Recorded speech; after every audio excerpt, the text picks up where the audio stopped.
Welcome to the Crown City Podcast. I'm James De Pietro, your guide through the stories, the people, and the vibrant culture that makes Pasadena a special place to live, visit, and do business. With each episode, we bring you engaging conversations with neighbors shaping our community. We are proud to call Pasadena home and to celebrate everything that makes the Crown City shine. Before introducing our guest, I wanted to note that this is a special election episode. Our honored guest is running for the California State Senate for District 25.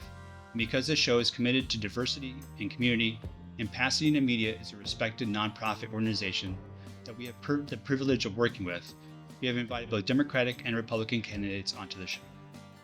On this episode, I'm proud to welcome the Mayor of Alhambra, Sasha Renee Perez, the Democratic candidate to represent District 25 in California's State Senate. Sasha, welcome to the show. Hey, it's good to be with you. Well, I think we first started talking about the show a year ago, and a lot has happened since then. Yeah, that's right. It's been a little bit of a whirlwind. It has been. So I thought we'd start the conversation with a little bit about your background. I knew you kind of grew up in Glendora and Alhambra, and then you went to Cal State LA. We'll talk about that a little bit, but you talk about your background in Alhambra. That'd be a great place to start the conversation. Yeah, I've lived in Alhambra for pretty much my entire life. My dad also grew up there. My dad went to Alhambra High School, and my grandparents bought their first home there. So it's very much been a small town feel, even though it is a bigger city, right? We're almost 90,000 people. But because I had so many family ties to the community, it's always felt like I didn't just know someone as an individual, but I also knew their entire family, their parents, their grandparents. And there was something really beautiful about, that experience and having such a close relationship to the community and its history. And because of that, I just felt like, growing up, I just had a lot of fun as a kid. Alhambra is, only 7 miles across. It's a relatively smaller city. And so, especially when I was younger and I didn't have a car, I'd, walk across town, with friends and visit the different parks and would have a lot of fun during summer, just spending time with friends and just playing and it was just such an incredible place to grow up and such a really safe community. Who are some of your early mentors that were especially important? These could be academic, they can be professional, family members. Yeah, I think for me, one of my first mentors growing up was my grandfather. My grandfather was a union organizer with the AFL-CIO. And so, I did not know that when I was growing up. I actually didn't even learn or understand his role in politics until after he passed away and I became much older. But as I was growing up and spending so much time with him, there were just so many moments where, he was just trying to make sure he was impressing some wisdom upon me. My grandfather passed away from a very aggressive form of cancer. So I think, he knew after his diagnosis that it was very unlikely that he was going to be in my life much longer. And I have a lot of old home videos of him talking directly to the camera to me, reminding me how much he loves me, to, remain focused on my career, to always do the right thing, no matter what may be popular, that, I know right from wrong and to trust my gut. And I really value all of the wisdom that he imparted upon me and getting to hear stories about his life and his experience now. I learned so much from it, even though he's not here anymore. So you went from growing up in Alhambra, you went to Cal State LA. And I love Cal State LA. I had friends that went there. My mom is an alum as well and went back and became a professor at Cal State LA. And so you studied political science. So what was the draw to political science and what kind of was your interest in political science and economics? Well, I was already interested in politics coming into college because I joined a debate team when I was in high school. And so, for anyone that's been a part of debate here in California, we have different kind of competitions that we compete in. And for my school, Mark Keppel High School, we were one of the number one schools for congressional debate. And so, Mm. even though I may not have selected it. It was just what we did at Mark Keppel. And so I I chose that, and part of doing that and preparing for those debates was researching congressional legislation. And so I became very good at doing that kind of research. I was a very shy and kind of awkward as a student. I wasn't a very good public speaker at that time. And so I would help out the varsity team members by doing really great research. And we did both, opposition research as well as support research. And Mm. so it really got me to understand how to look at a bill from both lenses. And I think that was really important. And I kind of just fell in love with it. And so when the time came for me to choose a major, political science just felt like the thing that I most understood at that point, and I enjoyed doing it. And so that was the direction that I went. And then I chose to add on an economic degree simply because I wanted to know more about how economics played a role in politics and the kind of interaction that both of those things had. And I really enjoyed it. Cal State LA is an incredible school. It's mostly working class students. And, you see just so many folks come from so many different backgrounds into that institution with the same drive to really give back to their community. I mean, this is very much a school that's focused, I think, on serving the middle class, and we come with kind of a different perspective in many ways than maybe if a school that was serving kind of a wealthier population. Well, at Cal State LA, you jumped right into politics and policy making. You joined the neighborhood council, I believe, as well. So, kind Yeah. of, how did that kind of come about, and what did you learn from that experience? Yeah, it was it's kind of funny. I've oh my gosh, I reflect back on that time, and it taught me so much, but I was also very young to be a part of a neighborhood council. I think I was again also the youngest neighborhood council member at that time. I think I was like 20 years old. Somebody had suggested that I do it. I had been really involved in the community at that time. I was an intern within the CD14 office that was located in El Sereno. I had been working on the business improvement district, and so I had been working with the local businesses that were along Huntington Drive, trying to help them with the beautification of their community, getting tagging covered, getting trash picked up. And so folks started talking with me about this because there was a vacancy. And so I decided to throw my hat in, and I don't think anybody ran against me. So I pretty much automatically got onto the neighborhood council. And, I described to my friends the experience being a lot like an episode of Parks and Rec. There is no kind of formal election process. The county does not run neighborhood council elections. And the authority that the neighborhood councils have is an advisory role to the city council. And so it's very much kind of like a soft power. We're advising what the council member should do. He can listen to us, right? It's really up to whoever the council member is. But it taught me so much about local governance, and I'm really just really grateful for the experience that I had there because it was hard in many ways. I had no idea what I was doing. It also introduced me to my one of my closest mentors, Dr. Raphael Sonnenschein, who created the neighborhood council system. Because I reached out to him and I just asked him, "Hey, can you give me advice? Because I have no idea what I'm doing." And he almost immediately asked to sit down with me and was just so fascinated by the fact that here I was, 19, 20 years old, serving in this neighborhood council system that he created.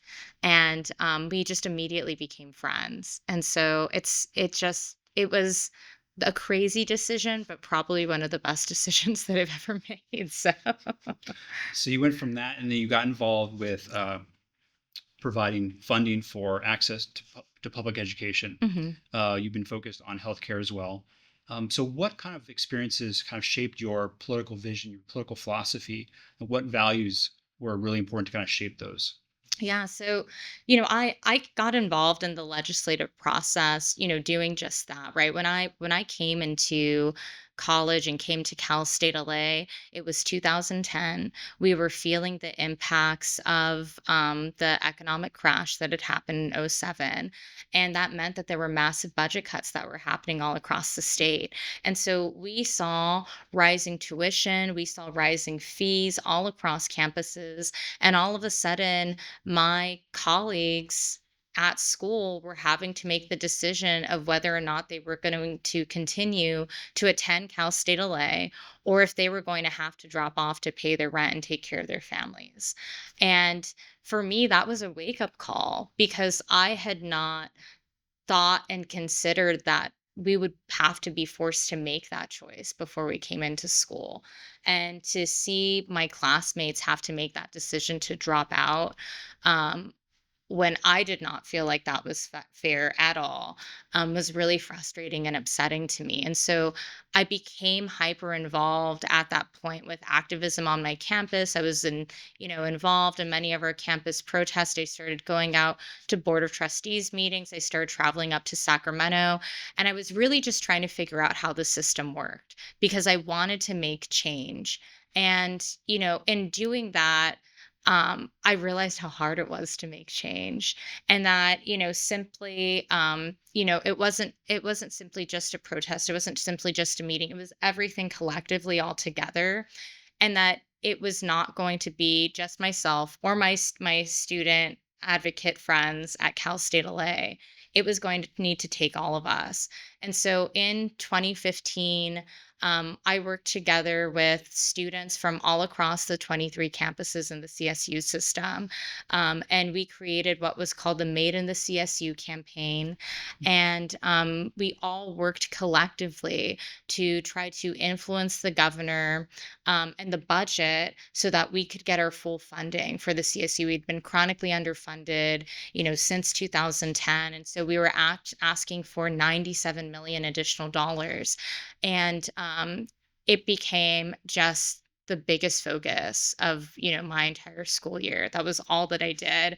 We invited the president pro tem of the Senate to come to Cal State LA to meet with us, and we actually had him on a podcast show that I used to host, like as a student, and we talked about the importance of the CSU getting its full funding, of the impact that every dollar has, on each student. We had different students meet with him and share with him how much the CSU had changed their lives, and ultimately we won. We won that battle. And I think for me, that was the first time I had this wake up call that, like, you could create big systemic change through collective action and through organizing.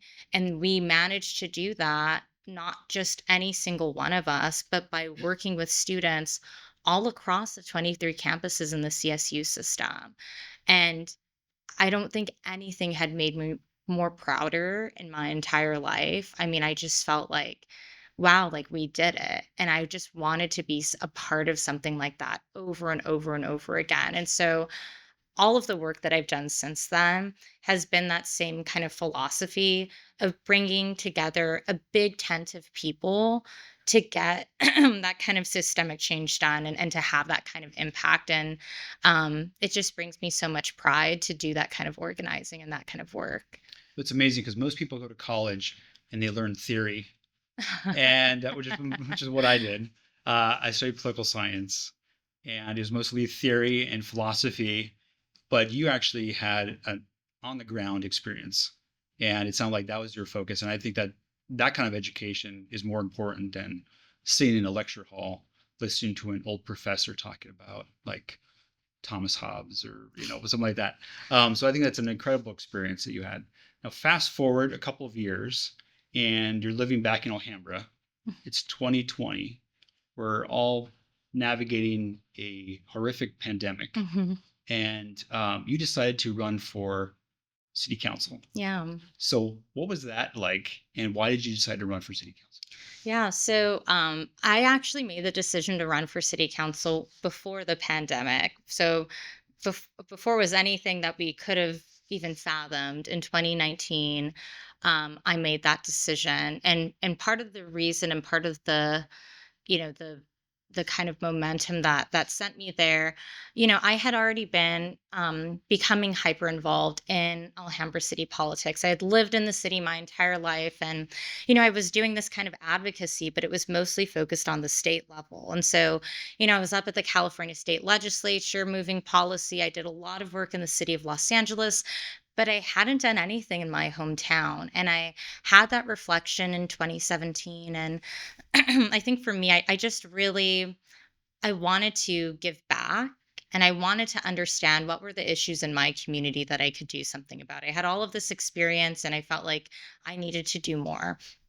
And so once I made that decision, I just started attending meetings because in my opinion, that's the best way to figure out what's going on in your community. And so I attended some city council meetings, and the first issue that I became involved with was our bike plan.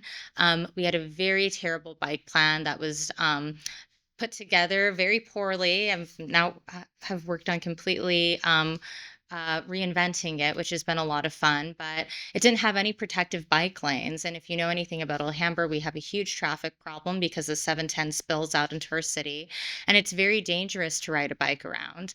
And so I got involved there. And when I showed up to that meeting to make public comments, some of the other residents noticed me and then started talking with me and kind of brought me into many of the advocacy groups that were going on in the city. And then I just stayed involved from there. And so there were folks that asked me to run for school board, and to run for city council, and they talked with me about these things. And I I wasn't quite sure, if I wanted to do that. I was on the fence. I was working behind the scenes on state policy at the time. I really enjoyed the work that I was doing.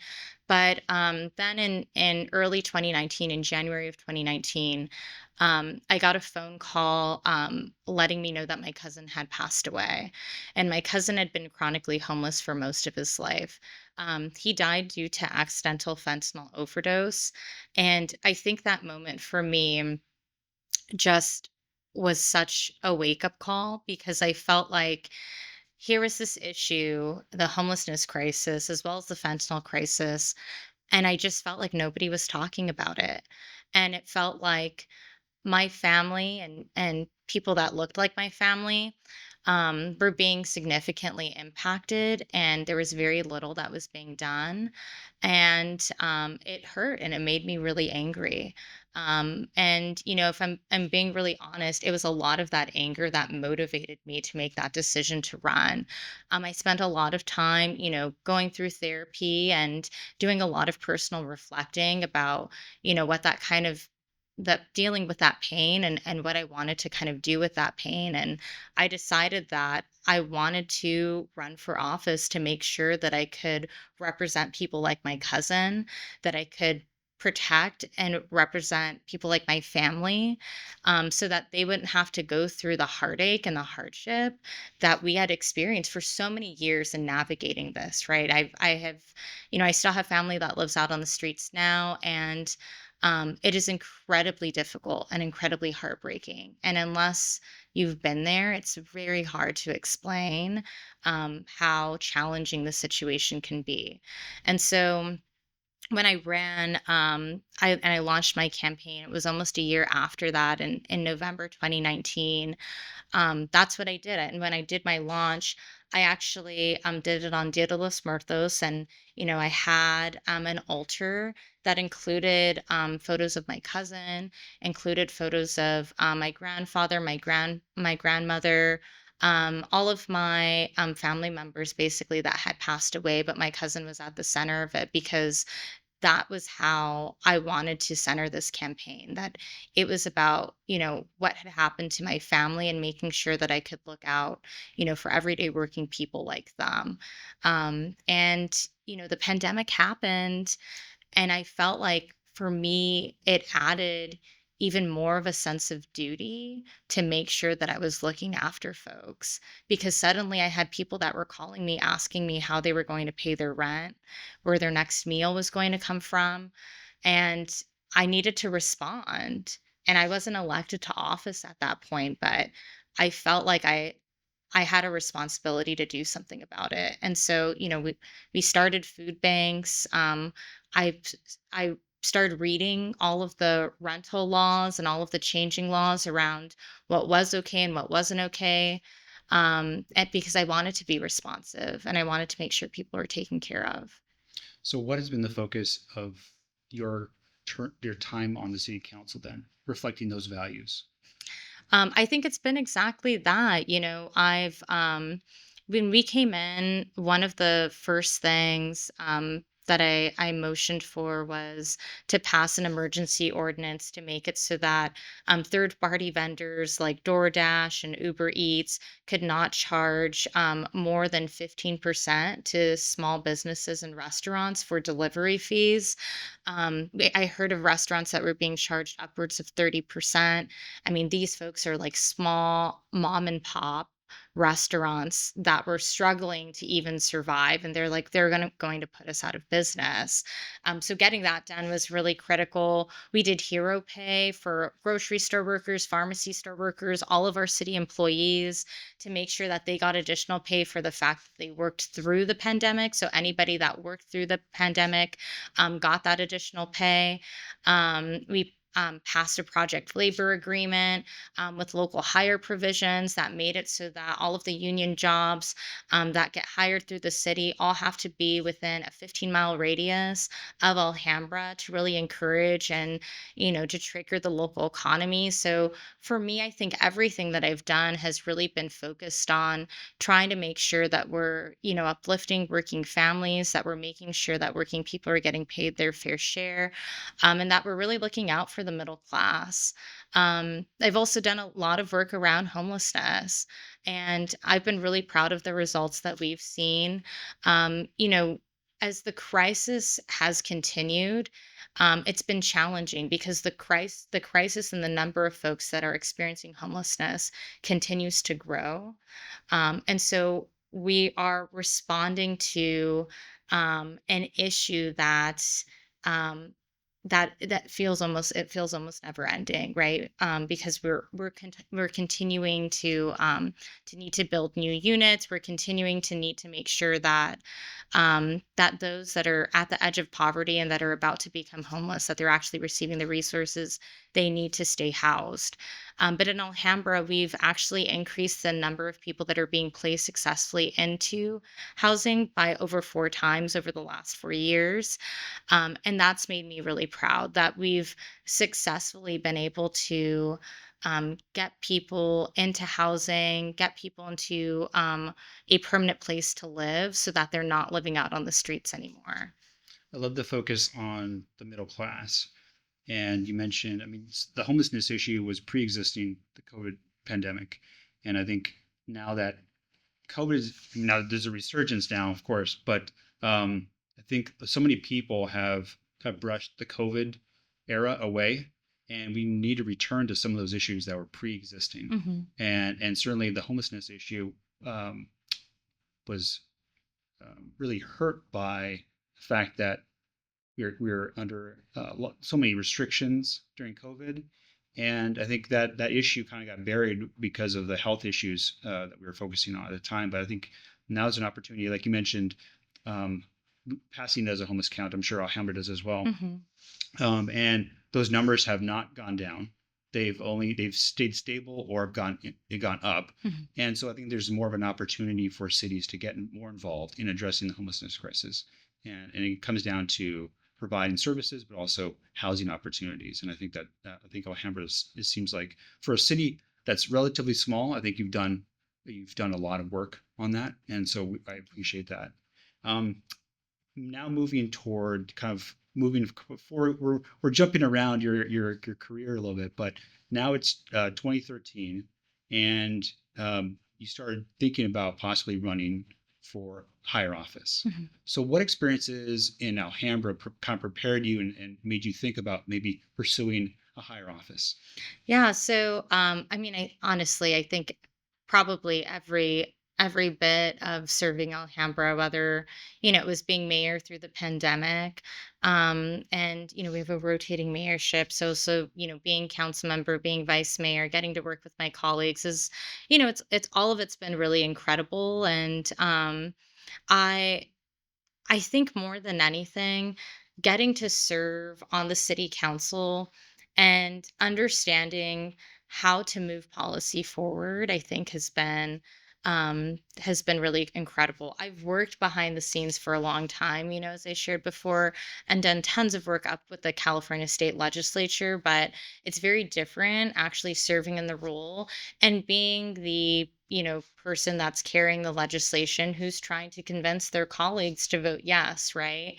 And I think I've discovered over time that more than anything, that politics is so incredibly personal, and so understanding who people are at a base level, what drives people, why it is that they do this work is so critical. And I made the very wise decision, and I'm happy that I did this, that before I chose to run for office, I really spent time developing relationships with my colleagues. Councilwoman Adele Andrade Stadler, who I serve with, is one of my closest colleagues. She's a very dear friend. My other colleague, Jeff Maloney, as well as Ross Mazza. I've spent lots of time just sitting down with them, getting to know them, getting to know their families, their background.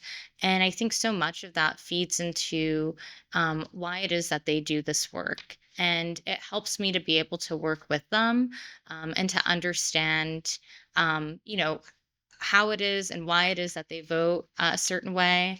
And it's helped to make me really effective. And, I think learning that has been so valuable for me because now taking that to the state legislature, I've applied the same kind of thinking. And so I've met with every member of the Democratic caucus and the Senate already, and all of those that are incoming as well, because I recognize how important that is. And it really does make a big difference. So, The California State Senate is very different than Alhambra in good ways and bad ways. Um, the Democrats hold a supermajority, that's right. 31 to 9, I believe, Hmm. Democratic versus Republican. Um, how do you think your skills in Alhambra and focusing on the stories and the personal kind of connection, how do you translate that from a city of Alhambra, you said close to 90,000 people, to a district that's close to, I think, 950,000 people, I think is the kind of a range. Hmm. How do you kind of translate some of those skills to a larger district? Because the district, I'm in the district as well, and it goes from the San Fernando Valley Hmm. to the Inland Empire. I mean, Hmm. it's a huge district, and it includes a large amount from the Angeles National Forest. Hmm. So there's so many different people, there's so many different issues. How do you kind of translate it and bring all those kind of voices into your thinking about your policy making if you were to go to Sacramento? Absolutely. Well, I think as as I like to say, everything is it's funny how everything is kind of exactly the same but in a different way. And whether it's, in student government when, I was working with different students, or to represent their needs when, I was sitting there on the board, or when I was on the neighborhood council system and working with those constituents to represent their needs, when I would serve on the LA 32 neighborhood council, or within Alhambra. It's all very similar in making sure that you're doing that personal outreach and that connection, and getting to know folks, and really listening and understanding. Right. I think the biggest difference here is that there's a lot more people, and the reality is that. I won't be able to meet with every single one of them, but that is where staff comes in. It will be very interesting having staff. As council members in a city like Alhambra, because it's smaller, we do not have our own personal staff people. So it is social media, anything that you see like that is all, 100% me. The individual meetings that I sit down and have, So that will certainly help with just the sheer size of the district. As I like to say, how do you eat an elephant one piece at a time? It's just taking it one single piece at a time. And I've tried to get a jump start on that by having some of those conversations now, and just sitting down and grabbing coffee with people and getting to know them.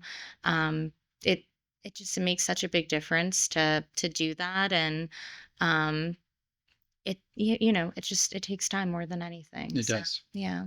Are there any kind of policy examples from Alhambra that you think would be a model for uh, legislation in Sacramento? Oh, absolutely. I mean, I think there's a number of things that we've been doing. One of them that I think has been most effective is the way that we've handled homelessness in Alhambra. So, we have a partnership with LA County Department of Mental Health, as well as LA CADA, which is a rehabilitation service center. And what we do is essentially we have a team that responds when we interact with somebody that's in crisis. And so it is not just a police officer, but we also have a LA County DMH staff person as well that's able to assess the situation, can go and determine if this is an individual that needs treatment or further assistance, or if they might be struggling with addiction, if they need rehabilitation services, we can provide that to them. And it's been a really effective model for us because it allows us to make sure that we're treating whatever the root problem may be. And it has also allowed us to be very effective when we're encountering somebody that is experiencing homelessness so that we can go ahead and get them on that pathway to get placed into housing as well. There's a number of cities that have programs like this. Here in Pasadena, you all have a program that I think is based with your fire department. I know the city of Claremont also has their own program. Uh, but each city is kind of doing their own thing in terms of design. I think where the state can do a lot of work is by doing some research around what's been most effective in some of those practices, looking at really good models like the model that we have in Alhambra, and seeing some of the success rates, and then making recommendations and designing policies for other cities to start to implement that don't currently have these programs. Right. You mentioned, I think, the HOPE program in Pasadena works with the fire department, but also city services and social services, Yes, which I think is a great model. I'd love to see that replicated on a larger scale. absolutely. So you've received a lot of support from the community and been endorsed by some friends of the podcast, Rick Cole, Jess Rivas, Jason Lyon, Patrice Marshall McKenzie. What has been the reaction from the community in support of your potential Senate candidacy? It's been really positive. I've honestly just been really overwhelmed by the support.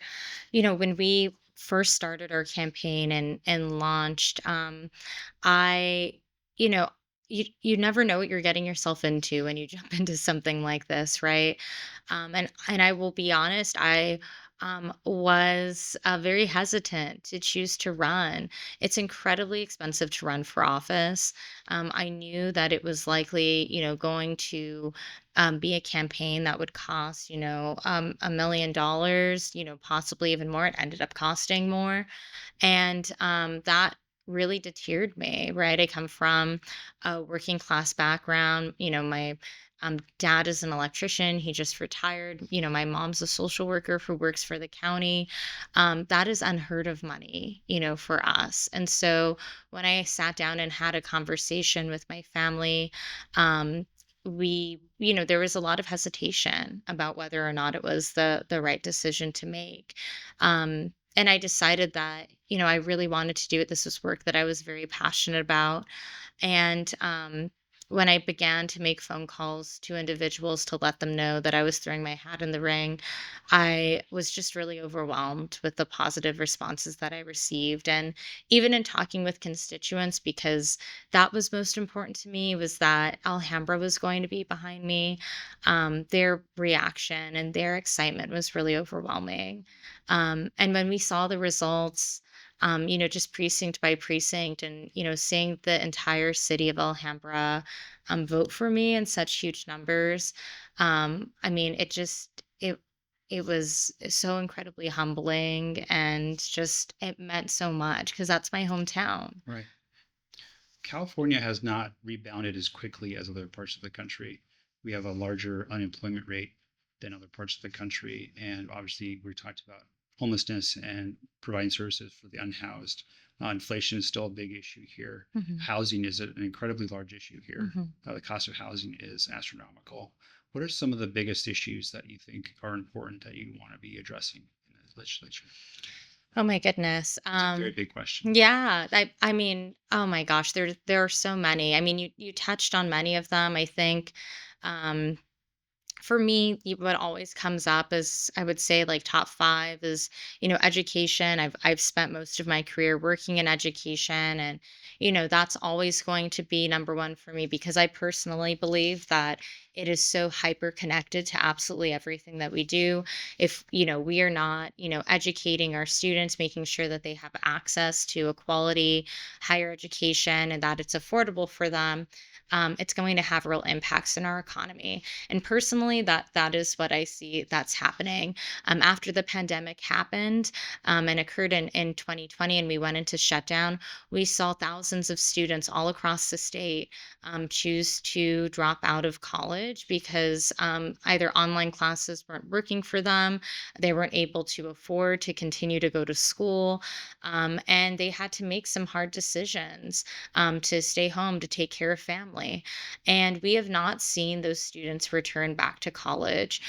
Some of our, college attendance rates for community college as well as for four-year institutions are the lowest that they've been ever. And we are going to need to come up with a plan to attract those students back so that they are getting educated for the kind of, highly skilled careers that we need them in, whether that is to become nurses, doctors, engineers, and losing out on those students will have real impacts on our economy in the long term. So that's something that is really important to me. I talk about it all the time with both folks that I've worked with professionally in the past, as well as leaders that I've been sitting down with. It is a huge issue. In addition to that, too, I think we've started to see us make headway on the homelessness crisis, but we still have a lot of work to do. I serve on the LA Homeless Services Authority Commission with Mayor Karen Bass and Supervisor Catherine Barger and Supervisor Lindsay Horvath. It's been wonderful to be on that commission because we have all partners at the table working together to be able to coordinate services, and when there is an issue, whether it's with the county, with the city, or with the smaller city, we're able to figure out and kind of and fix whatever the troubling issue may be. But we need to continue to do that at a larger scale, and we're going to need more investment too. I mean, that is the reality. Some of the largest percentage of increase that we've seen with homelessness has been with folks who are undocumented in particular. And that is going to require funding from the state for us to focus on.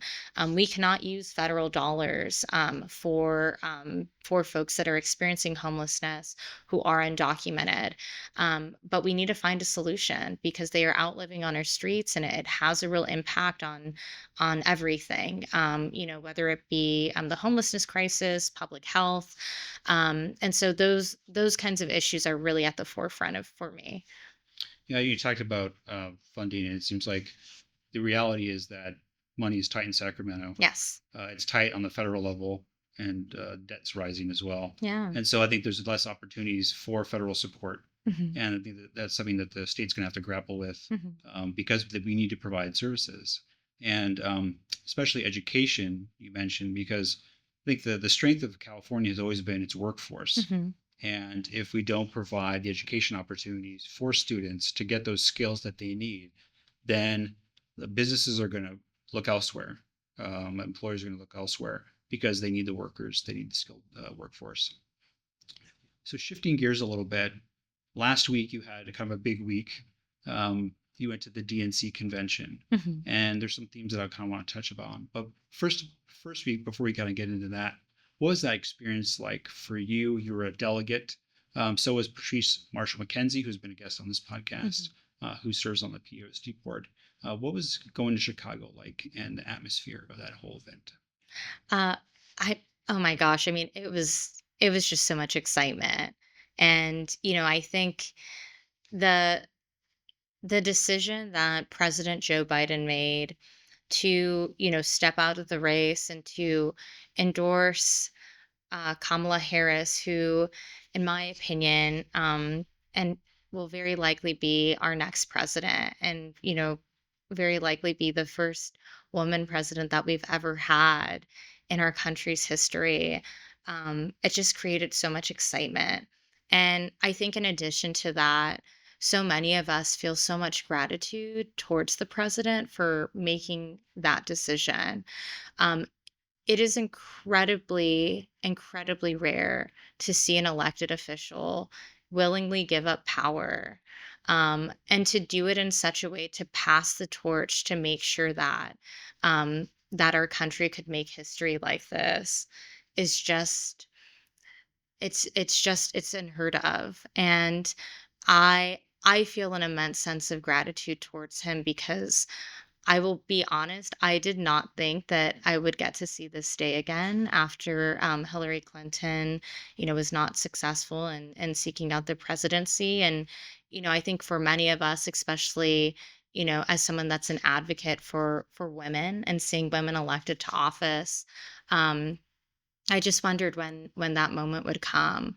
And I think that he has done this in such a fashion to really set her up for success.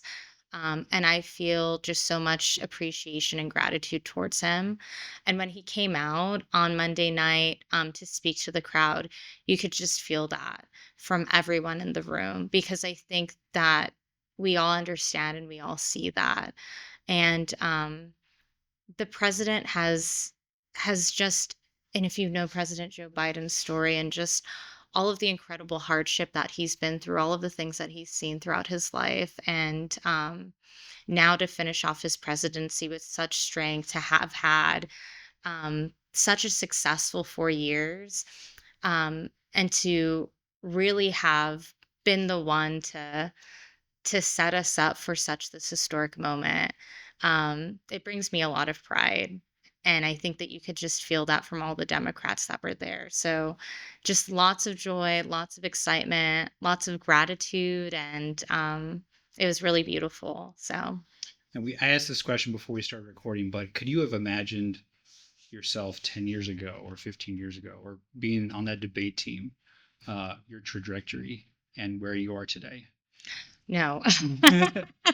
I'm 31 right now. 10 years ago I was 21 years old. I think if you would have told me that this is what I was going to be doing at this present moment, I probably would have laughed and walked away. Um there's no way on earth. I've had folks ask me to, like, if, I did not know or think that I wanted to be mayor of my city. That wasn't something that I, thought about doing. And I think in many ways, because when I was a young girl, the images I saw on TV were mostly of men doing this kind of work. Right. And, you know, getting to see and work with women like, Hilda Solis, who's a close friend and mentor, helped me to be able to see myself doing this kind of work. But yeah, I I don't think I ever could have imagined, um, even just 5 years ago. So yeah. One of the things that Vice President Harris has talked about in rolling out an economic policy has been the opportunity economy. Hmm. And it sounds better than Biden economics, to be honest. So I'm glad they focused on that. But one of the things, or a couple of things that she focused on in the rolling out that her policy initiatives was to eliminate or reduce the amount of red tape to build more housing. She targeted 3 million units. Yeah. How can we in California support that vision to create an opportunity economy here to support our small businesses to provide more housing? So I think out in here, California, we're already working on a lot of that, particularly around housing. I know the state legislature has been laser focused on trying to make it easier to build housing in the state because of the state's housing crisis. And really streamlining that process. Mm. Sometimes that also creates challenges for us at the local level because it takes away some of our local control. So there's a balance to find there. But one of the things that I think is most important, that I'll be focused on, and I know that the legislature is currently working on, is making it easier for current buildings that we have, particularly that are offices or have been, office commercial space, and transitioning that into residential. We have huge parts of, downtown Los Angeles, of San Francisco, of big cities all across the state, including even here in Pasadena, where offices have been sitting vacant now for many years because the reality is COVID happened and many people transitioned to working from home, and never came back. I'm one of those workers. I work from home permanently. I started working from home in 2020, and I've not been back to an office since. And so many of my friends were in that same role. And so, as we've seen our economy shift to one that is more remote, we need to be looking at the spaces that we already have that are built out, and seeing how we can turn those spaces into residential units. So I know Assemblymember Matt Haney, who's a very good friend of mine and represents the San Francisco area, is currently leading legislation around that. And we've been talking around, what is the next step to make sure that it is easy for our business owners, for our property owners, and for our investors to be able to assist with that transition, and for them to make that kind of investment because it's going to require dollars. So I'm very excited about that. And when I think about our small businesses and what we need to do to help and assist them, I think we need to treat them like small businesses, right? The same kind of taxes that we're, applying to a large corporation should not be applied to, the small mom and pop restaurant owner down the street, right? We need to treat them differently and make sure that they have that they have different supports and different incentives in order to continue to operate. Because the reality is that it's incredibly hard to own and operate a business. I come from a long line of restaurant owners. My father used to own a Mexican restaurant called the Taco Room in El Sereno. Mm. I spent much of my childhood and weekends staying there with him while he was working all weekend to run the restaurant.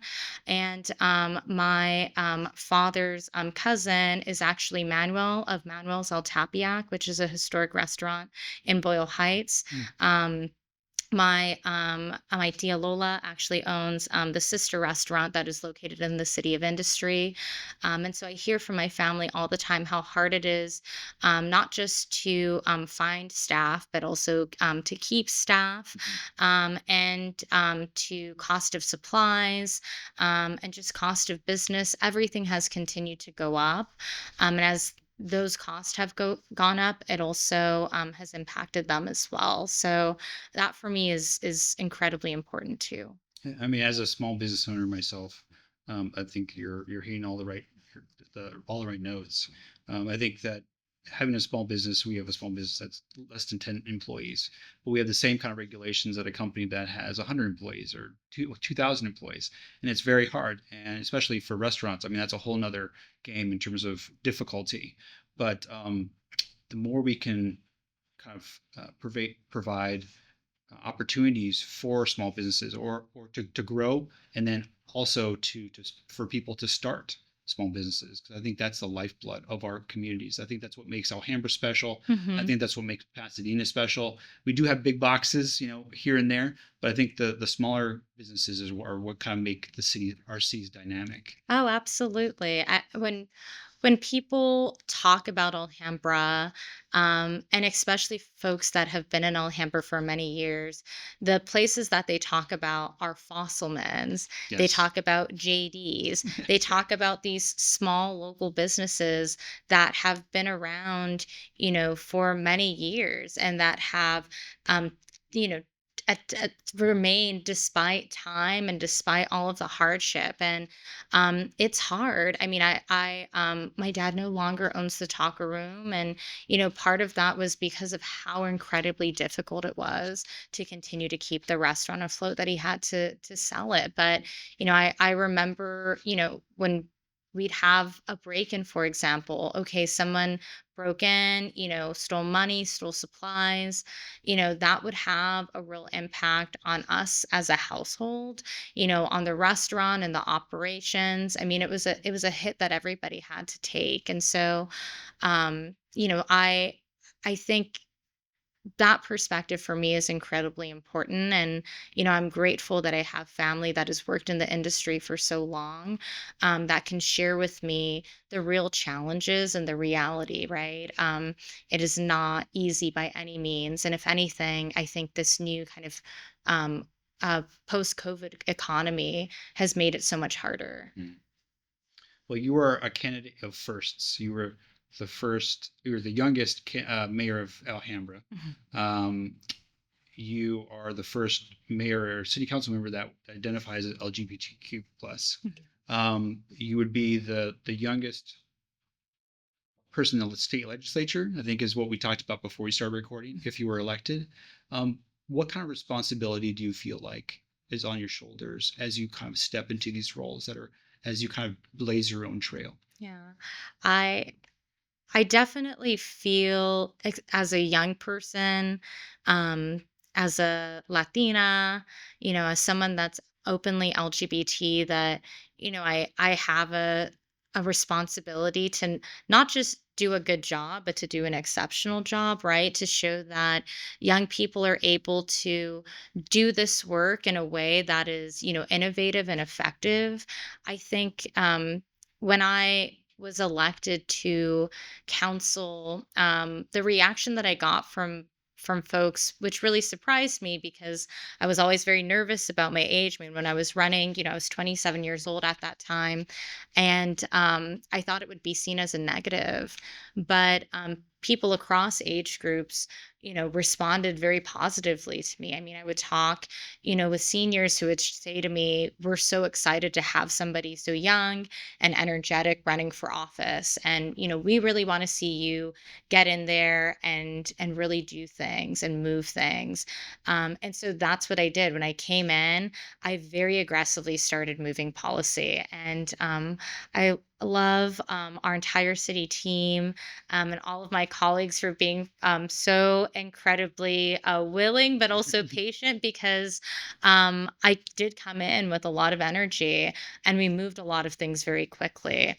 In the 4 years I've been on council, we've passed our city's first sustainability plan. We got $25 million for a community center. We passed our city's first active transportation plan, passed a project labor agreement, built two affordable housing, structures, and approved them. I mean, it's been a tremendous amount of work. And um, I but I wanted to do that, and I wanted to make sure that that happened because I felt like that's what people expected of me. And as I, head into the legislature and run for the legislature, I feel that same kind of, I guess, pressure, if you will, that I need to deliver for all of the folks that are depending on me, and in a way that is, innovative and, both common sense and innovative, and effective. So, I enjoy it. I recognize too that, um, me doing a good job is important, because if I don't, then it has an impact on the person that comes after me. And so making sure that I'm always mindful of that, um, of paving a good path forward for the next person after me, and really setting an example, especially because I work with so many young people, both, that are in high school and in college, right? They, expect me to do the right thing, and I have to do the right thing for them and set the example for them. I've lived in a couple different places. I went to school in Washington, D.C., and lived in Virginia as well as Texas. And I think there's a lot of fear of California people, rightly or wrongly. And I think that unfortunately we have a kind of a negative reputation. But I think that being a native Angelino myself, I mean, California has an opportunity to lead the country again. If Vice President Harris were to be elected, to have another great president from California. And I think there's an incredible responsibility for the legislature to lead the country. And so I'm looking forward to your leadership if you were elected to the state Senate. As we kind of wrap up our conversation, this is kind of the fun topic. I mean, there are so many questions we could have gotten into. I think we got to like a third of the questions I had. We'll have to have you on again at some point. But this is the fun kind of question. I usually pose it to just Pasadena, but I can expand it to Alhambra, as well as District 25 if you want to. But I think we focus on Alhambra and Pasadena. So if you could design a perfect day in Pasadena, Alhambra, that kind of area, from breakfast to late night, what would you do? Where would you go? And what would you eat and drink? So I would start off my morning by going to breakfast at Yang's Kitchen, which Okay. is in Alhambra. It's become one of our most popular restaurants in the city, and is owned by a local couple who's just incredible. And they do Taiwanese fusion food, but they have an incredible breakfast, and do French style eggs that are to die for. So I'd have breakfast there, and then after that, I'd probably head over to the Huntington Library, and go take a visit, walk around, take some pictures, have a relaxing time there. For lunch, I would go to, I'm trying to think where I would pick for lunch. I'd probably go to there's actually a bakery sandwich shop that is in San Marino. That's delicious. So I'd go there, grab a sandwich. They have an excellent California Club sandwich, which is personally one of my favorites. My friends joke that I could eat probably a California Club for like every meal because I eat them so often. And then after that would probably um, where would I want to go after? Maybe go see um, a theater performance here in Pasadena at the Playhouse, and then have dinner at Union, which is one of my favorite Italian restaurants here in Pasadena. I love their pork ragu pasta. I actually went there on New Year's, because New Year's Day, I'm typically in the parade because we have a float that we submit in Alhambra, and we're always very proud to do it. So I typically don't go out on New Year's Eve. So I go to Union and have their pork ragu pasta for New Year's Eve, and that's what I do before I go to bed early. So, Nice. yeah. That sounds like a great day. Well, thank you very much for your leadership in Alhambra and also potentially the state legislature. Yeah, thank you. We're very much in need of youthful leaders that bring some new energy and ideas to the state Senate and the state assembly, for your commitment to members of the community, especially those who are unhoused and deal with education, and for coming on the podcast. I greatly appreciate it. Yeah, of course. Thanks. Anytime. Happy to be here and happy to do it again. Continuing our collaboration, the featured song is All Right Here by Pasadena Zone The Next Doors. Please follow them on social media and at nextdoorsmusic.com. I want to thank everyone here at Pasadena Media, George, Chris, Bobby, Liza, and especially Jeff, Terry, Bob, and Jasiri for their special guidance and assistance. For more information about Pasadena Media and the incredible work that they do, please visit pasadenamedia.org. For more information and to support this podcast, please visit thecrown.citypodcast.com, and you can find the show on Instagram, TikTok, and Threads. Until next time, please remember to stay well, let your voice be heard by voting this November, and as always, I will see you around town.